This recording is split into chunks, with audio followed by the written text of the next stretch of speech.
Sir हम लोग इस एपिसोड में कुछ ऐसी घटनाएं होती हैं हमारी ज़िंदगी में जो हमें हमेशा याद रहती हैं। तो आपका भी बड़ा लंबा तजुर्बा रहा है ज़िंदगी का, तो ऐसा कुछ इंसिडेंट आप हमारे व्यूअर्स के साथ में शेयर कीजिए। अगर इंसिडेंट भी हो और उसमें से कुछ सीखने को भी मिले उस प्रकार के इंसिडेंट के बात सोने पे सुहागा हो जाएगा सर। हाँ जी, हाँ जी। मेरा शादी एक खूबसूरत इंसिडेंट है। 25 शादी सितंबर को तो लोग दुर्घटना मानते हैं सर।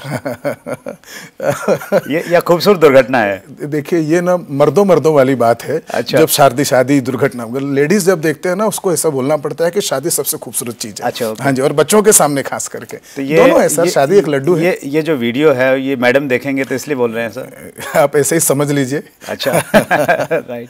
हाँ जी, तो हम दोनों, ऑफकोर्स हमारा लव मैरिज था। तो 25 सितंबर 95 के दिन शाम को 9 बजे हमने फैसला किया कि आज ही रात को शादी करना है। अच्छा। तो 9:05 तक मैं बाहर की दुकान में जाकर, वो फूलों का दुकान होता है ना, वहाँ पर 15 रुपए का माला होता था। अच्छा। तो 2 माला 25 रुपए में नेगोशिएट करके लेके आ गया।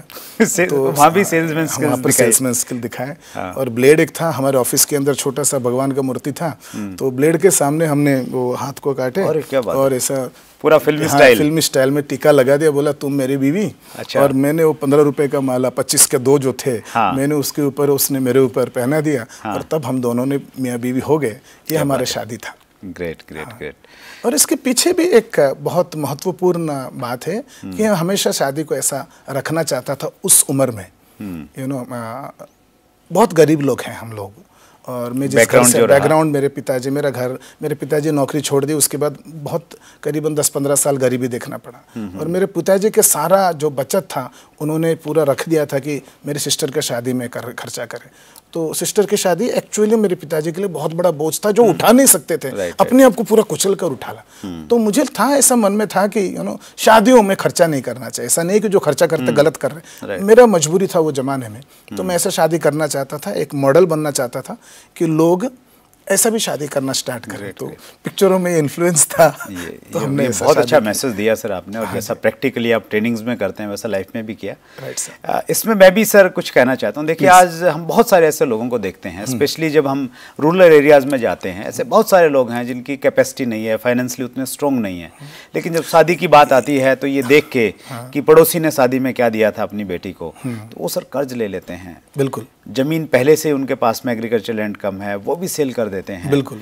तो मुझे लग रहा है कि इसमें कुछ काम होना चाहिए। बिल्कुल। और स्पेशली जो हमारे यंगस्टर्स हैं, जो युवा जनरेशन्स हैं, वो अगर खड़े हो जाएं कि मैं न तो शादी लूँगा, न मैं शादी में न तो मैं दहेज लूँगा, न दहेज जो मांगेंगे उनके यहाँ मैं जाने वाली हूँ, ऐसी अगर लड़कियाँ भी उस प्रकार का करें, तो मुझे लग रहा है कि ये समाज में एक बहुत बड़ा बदलाव आ सकता है।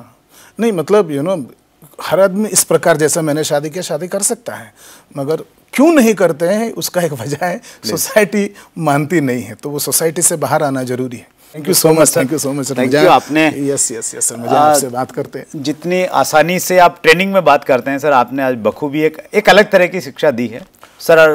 आज आप हमारे एपिसोड में आए तो ये एक छोटा सा जो एक गिफ्ट है, चैट विद सुरेंद्र। मजा आया सर। ये कार्य आप जो दुनिया के लिए कर रहे हैं, ये लगातार करते रहिए। 10 साल तक करते रहिए, 20 साल तक करते रहिए। All the very best, all the very best for your channel and success. सबके सब जरूर सब्सक्राइब करिए और वो बेल आइकन को ध्यान से सुनिए। Thank you so much.